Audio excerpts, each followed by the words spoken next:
Hi, I'm Bill Irwin. I'm a firefighter, EMT, crew chief for the Vermont Hazardous Materials Response Team, and I'm chief of the Radiological and Toxicological Sciences program at the Vermont Department of Health.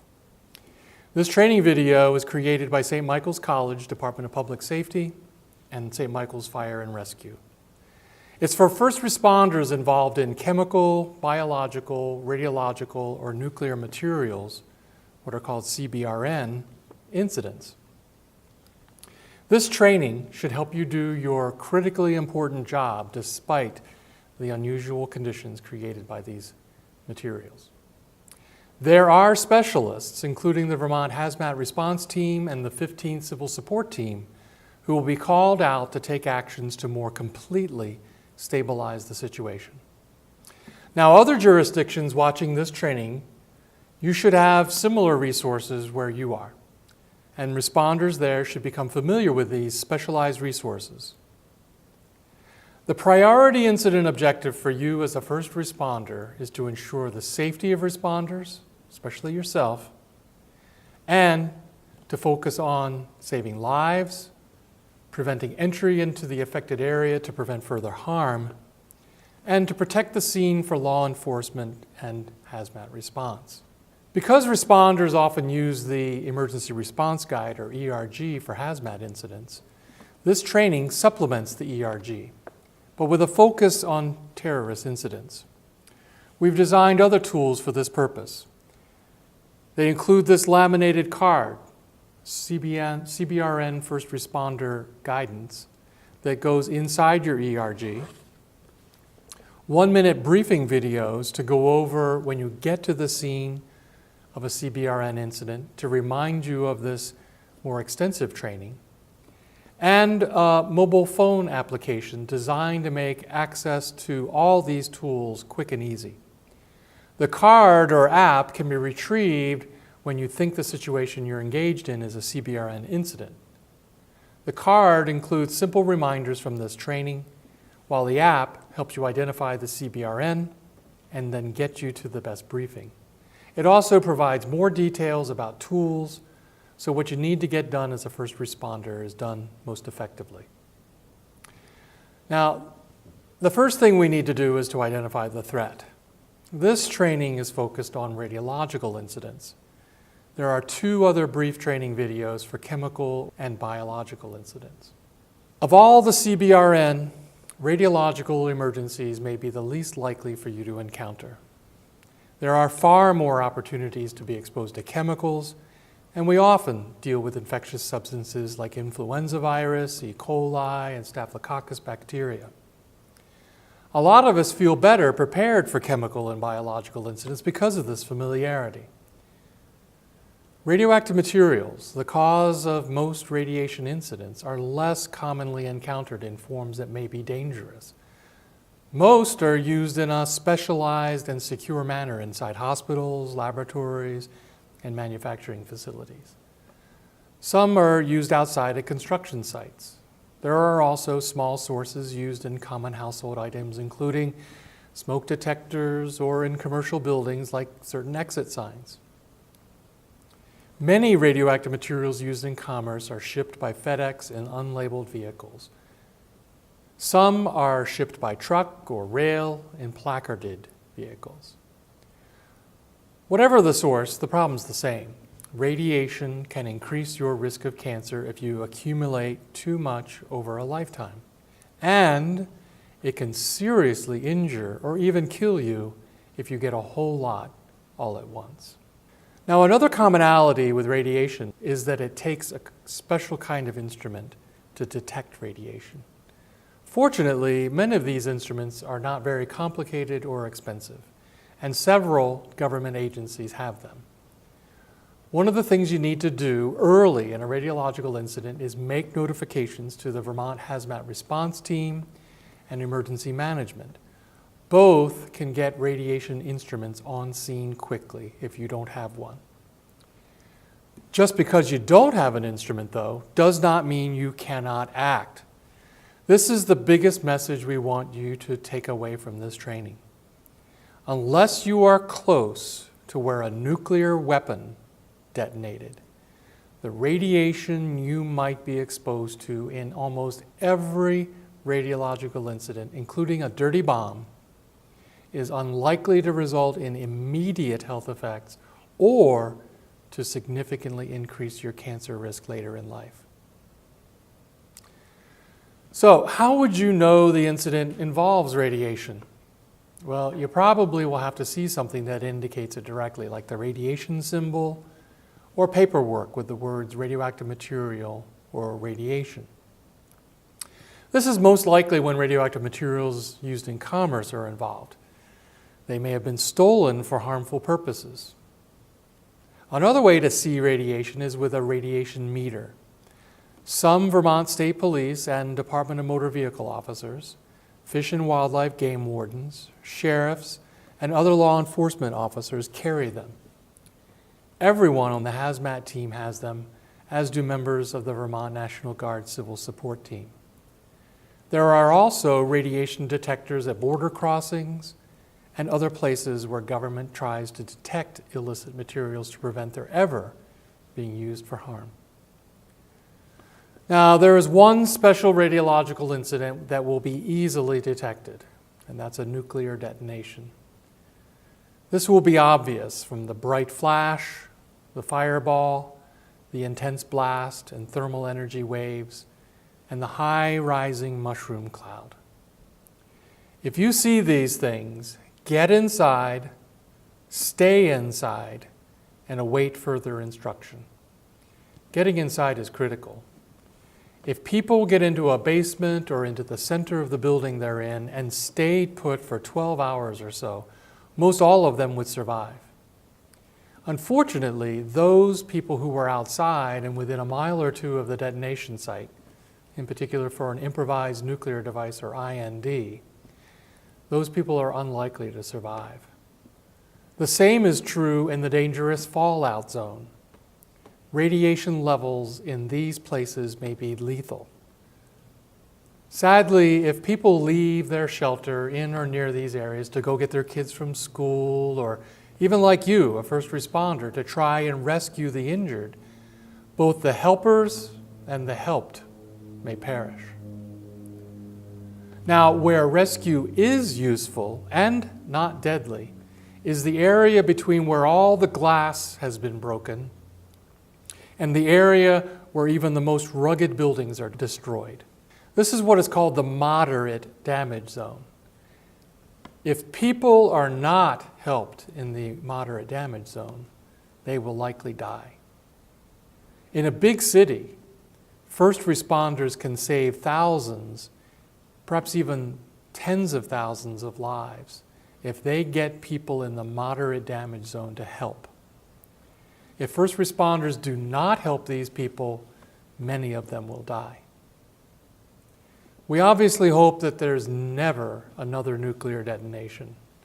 Sadly, though, we must be prepared for even this most horrible of scenarios. If we do, we can be of immense help. Now, on the other hand, experts believe that a dirty bomb, or what's called a radiological dispersal device, or RDD, is much more likely. A radiological dispersal device is either radioactive materials combined with conventional explosives to spread the contamination with the blast, or a mechanical device, like a sprayer, that disperses the radioactive material into the air. In either case, the results of an RDD are more likely to be terrorizing, but not very lethal. The greatest harm will be from the conventional explosives. This reinforces our primary take-home message. Most radiological incidents do not involve dangerous levels of radiation. First responders can save lives if they remember and rapidly search for and take victims from the hot zone to emergency medical services. Time and motion studies with actual radioactive materials dispersed by real bombs has shown us that even the worst radiological incidents terrorists might cause are unlikely to result in serious health effects, even for those close to the blast. The blast will cause the only serious harm. And if we panic because we hear radiation is involved, people left unattended could die from their blast injuries. So now let's look at what we can do with the ERG. The ERG is for transportation accidents. So it has limitations when it comes to terrorist incidents. It's still a good place to start, though. For example, the ERG describes vehicle placards, which look a lot like some of the container labels, and the different kinds of radioactive materials found in regular commerce. For transportation accidents and other relatively small-scale incidents, the ERG guidance for response is quite good. Guide 163 may work for most incidents if you're unsure which to use. And it says, isolate the material for at least 75 feet all around, evacuate 330 feet downwind for a large spill, and 1,000 feet for radioactive materials involved in a fire. Of course, medical problems take priority over radiological concerns. Stay upwind, uphill, upstream. Notify the Radiation Control Program. Here in Vermont, it's the Department of Health. Keep unauthorized people away. Detain or isolate uninjured persons. And flush with water to decontaminate. The ERG is inadequate alone for the worst radiological incidents. Here's some guidance that goes beyond the ERG. First, your turnout gear or service uniform will work great to keep radioactive contamination off you, but it's not going to stop the radiation energy in most cases. For that, you need to minimize your time in or near the hot zone and retreat to areas where you're shielded from radiation by walls or even your apparatus when you're not involved in life-saving. SCBA will be much more than is necessary for most radioactive materials. Even N95 respirators will be useful to keep radioactive materials out of your lungs. Responders and others can be decontaminated easily with clothing removal and soap and water, but do not delay life-saving actions for decon. Isolating the area from access will prevent the spread of contamination and protect evidence. Avoid touching things that may be contaminated. Remove contaminated clothing. Notify hazmat. If you cannot remember 800-641-5005, you can also just tell dispatch or 911 that you need the hazmat team. Do not disturb abandoned devices. They could detonate. And watch out for secondary devices. Watch your shoes. They might be the most contaminated item and are a source of cross-contamination. Keep track of people. Write down their names, where they were, when, and for how long. Keep track of your physical condition and that of others as time passes. Some agents are slower acting.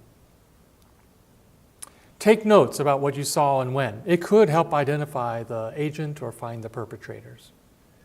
Get inside a cleaner place. Stay inside and prevent entry of radioactive materials. You should shut windows and turn off ventilation until air outside is verified clean. Wrap patients in clean sheets or blankets for contamination control.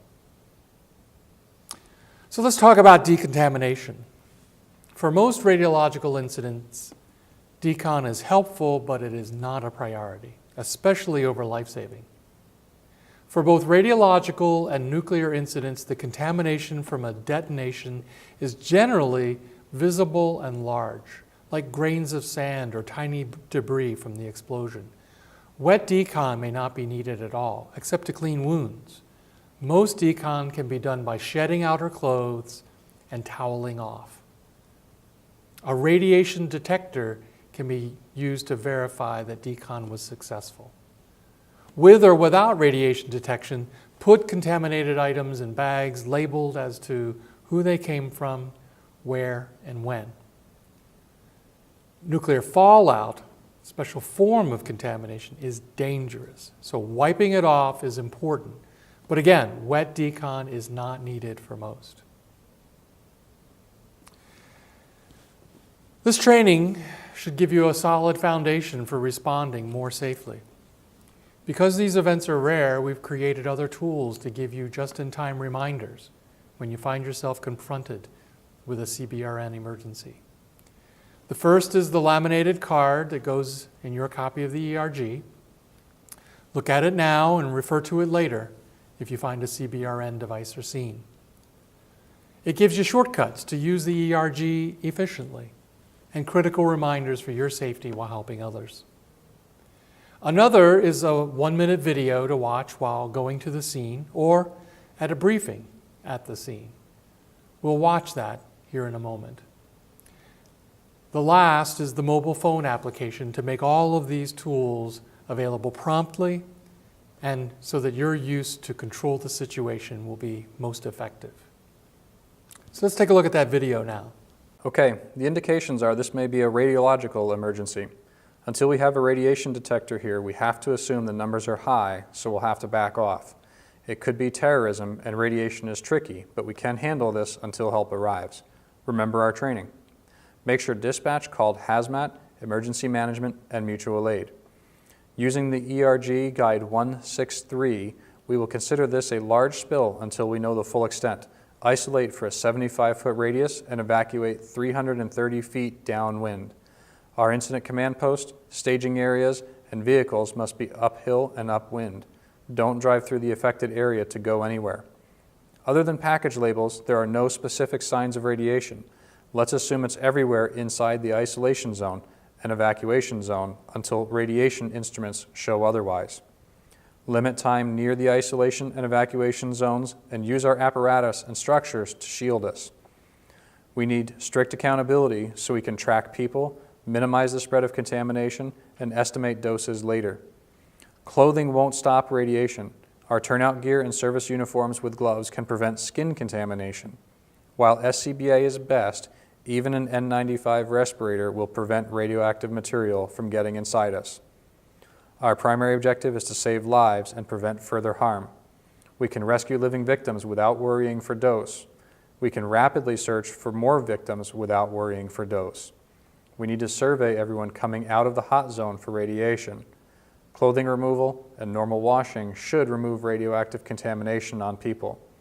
Our secondary objectives are defensive: keep people out, preserve evidence, and watch for secondary devices. Remember, using ERG Guide 163 to isolate, stage uphill, upwind, and upstream, SCBA and turnout gear for search and rescue, remove clothes and gear before leaving the isolation zone, notify the hospital of contaminated patients, and maintain strict accountability. We're going to get through this all right. So we went through a lot today. If you have questions about this program, contact the St. Michael's College Department of Public Safety or the Vermont Department of Health Radiological and Toxicological Sciences program. Stay safe out there.